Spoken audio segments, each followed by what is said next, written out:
السلام عليكم ورحمة الله وبركاته. فضلا وليس أمرا الاشتراك في القناة وتفعيل زر الجرس ليصلكم كل جديد.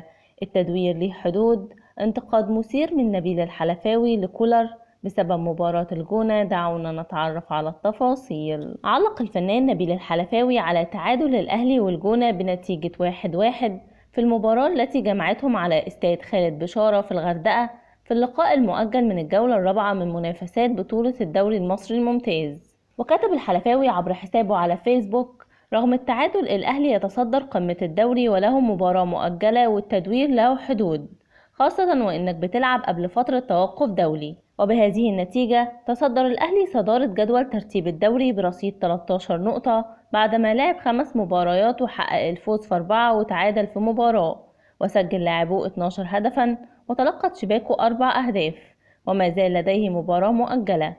ويستعد الأهلي لملاقاة فريق ميدياما الغاني في مباراة الجولة الأولى من منافسات مباريات المجموعة الرابعة من منافسات دوري أبطال إفريقيا يوم 25 نوفمبر الجاري.